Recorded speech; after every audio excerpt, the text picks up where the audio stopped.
The cabin door slammed shut behind me. I heard footsteps, fast, angry, crashing through the brush. My heart slammed against my ribs as I scrambled toward the edge of the porch, the cold air biting through my thin jacket.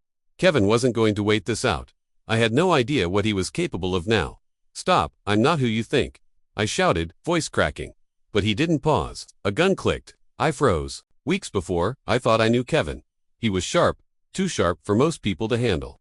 A lawyer who could argue circles around anyone.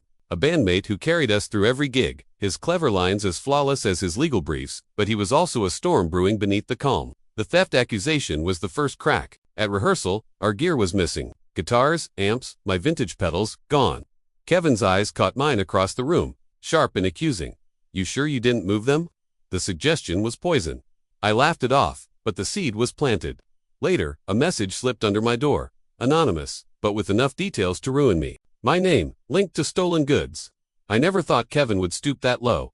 I tried to ignore it, but whispers followed. Bandmates glanced sideways. Friends asked quietly if I was in trouble. Kevin stayed close, offering help, but his smile never reached his eyes. Then the stash was found. A bundle of cash, neatly wrapped, in my apartment. More than I ever handled. Police showed up the next day with questions I couldn't answer. The stash wasn't mine, but Kevin had found a way to plant it. Subtle, clever. That was when I started watching him.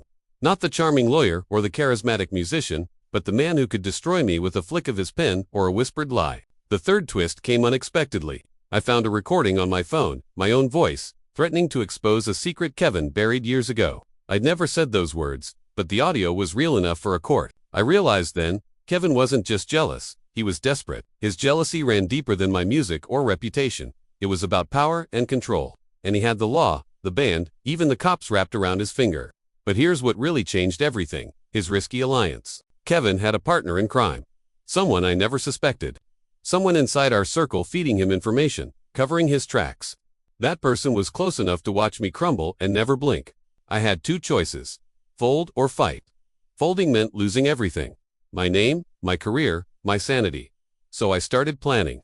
Quietly, calculated, I watched patterns, traced alliances. I dug into Kevin's cases, his clients, his moves, every meeting, every call. I built my own web of evidence, piece by piece, knowing the moment I struck had to be perfect. Kevin thought he was the predator, but he was blind to how sharp I could be beneath the surface. Back at the cabin, the edge of the forest closing in, I wasn't the scared victim anymore. I had come prepared, not with weapons, but with proof. Hidden in a hollow under the floorboards, a recorder picked up every threat Kevin made over the past weeks. The stash, the lies, the fake audio, everything. When the gun clicked, I didn't flinch. "Drop it," I said calmly, "or you'll answer to more than just me." The footsteps slowed, then stopped. Kevin's face appeared in the dim light. Defiant, but uncertain. "Why?" he spat. "Why did you do all this?" "Because," I said, pulling out my phone and starting the call. "Justice isn't about winning in court. It's about telling the truth." Officers arrived minutes later. The recording sealed evidence no one could deny. Kevin and his accomplice, our drummer, were arrested on multiple charges. But the final twist, as the cuffs clicked shut, Kevin smirked and said something I wasn't expecting. "You think this ends with you? You don't know the half of it."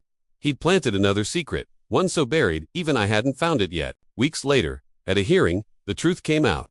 Kevin's real game wasn't just jealousy or theft. It was about a long con embezzling funds from a legal trust, and I was just collateral damage. The band's money, the fans' money, all funneled through his schemes. The double twist hit me like a blow. Kevin's lawyer was none other than my old mentor, someone I trusted. They'd been running the racket together. I looked at the courtroom, at faces I once called friends. I was no longer the accused. I was the one who'd pulled back the curtain. And the final line. It came when my mentor tried to deny it all. "I'm done playing your games," I said, voice steady. Because sometimes, courage means standing firm when the forest around you is dark and full of shadows. And that's when I realized, fear is only as strong as the silence you keep.